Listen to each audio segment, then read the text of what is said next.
Video kali ini Mimin akan membahas tanya soal 17, yaitu tentang kinematika gerak yang Mimin dapatkan soalnya itu dari grup diskusi fisika di Telegram ya. Nah, ini sebenarnya tuh soal ini tuh termasuk soal yang simple, tapi banyak diantara kalian yang masih bingung, jadi Mimin bahas aja. Oke, langsung aja kita mulai. Dengan mengendarai sepeda, seorang anak pergi ke sekolah dengan menempuh lintasan seperti tampak pada gambar. Nah, kalian bisa lihat sendiri ya gambarnya ya. Jika anak tersebut tiba di sekolah setelah 50 second, kecepatan dan kelajuan anak tersebut adalah. Nah, di sini kita tahu kalau waktu yang diperlukan itu adalah 50 second ya.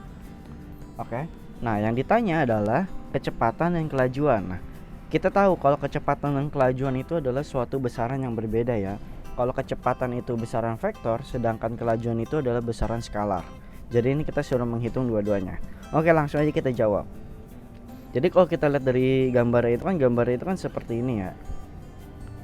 Nih, gambarnya ada rumah, ada sekolah. Kemudian dia berjalan ke kanan 200 meter, kemudian ke atas 600 meter, kemudian ke kanan lagi 600 meter. Nah, pertanyaannya adalah berapakah kecepatan kelajuannya? Oke, kita tahu kalau kecepatan itu tadi kan besaran vektor ya, maka rumus yang digunakan adalah perpindahan per waktu atau sama dengan delta S per delta T. Oke, sedangkan kelajuan itu jarak per waktu. Rumusnya delta X per delta T. Karena kecepatan itu adalah vektor, oke, maka perpindahan juga adalah vektor.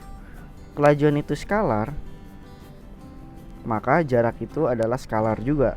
Jadi jangan sampai ketukar ya. Ini basic, tapi banyak dari antara kalian yang salah dalam menyebutkannya. Nah, kalau kita lihat apa sih perbedaannya perpindahan sama jarak? Kalau perpindahan itu adalah jarak terpendeknya. Oke, jarak terpendeknya. Jadi jarak terpendeknya itu adalah kita tarik garis dari titik awal ke titik akhirnya. Nanti kan bentuknya kayak gini. Oke. Ya udah, kita hitung aja jaraknya. Berarti kan kalau ketinggiannya ini kan 600 meter ya. Sedangkan lebarnya itu dari sini ke sini 600 ditambah 200, maka totalnya 800. Ya udah, kita hitung menggunakan Pitagoras seperti biasa, yaitu S sama dengan akar 800 kuadrat plus 600 kuadrat.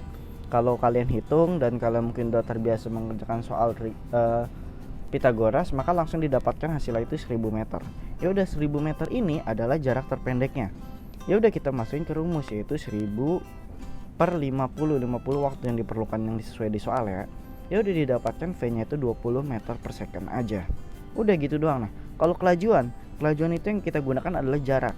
Jarak ini adalah jarak tempuhnya, ya jarak dia ngelewatinya lah pokoknya. Ya udah, berarti kan 200 ditambah 600 tambah 600. Kenapa? Karena 200 tambah 600 tambah 600. Jadi kita totalin aja keseluruhannya. Oke? Ya udah, didapatkan 1400 meter. Ya udah, masukin ke rumusnya, V sama dengan 1400 per 50. Maka didapatkan 28 meter per second. Seperti itu aja. Oke, ingat.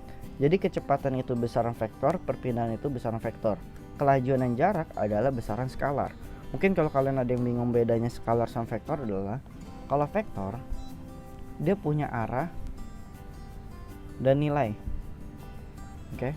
Kalau skalar itu dia hanya memiliki nilai. Contoh lain vektor, misalnya gayanya kemana? Gayanya 10 Newton ke kiri. Nah, itu ada arahnya kan. Kalau skalar, misalnya massa 5 kg, ya udah 5 kg aja, nggak ada arah-arahnya gitu. Oke, cukup sekian pembahasan soal untuk tanya soal 17 ini. Kalau ada pertanyaan silakan tanya di DM Instagram, tapi lebih baik tanya di email fisikaku@gmail.com, atau kalian bisa langsung tanyakan di grup diskusi fisika yang ada di Telegram ya. Oke, sampai berjumpa di tanya soal selanjutnya.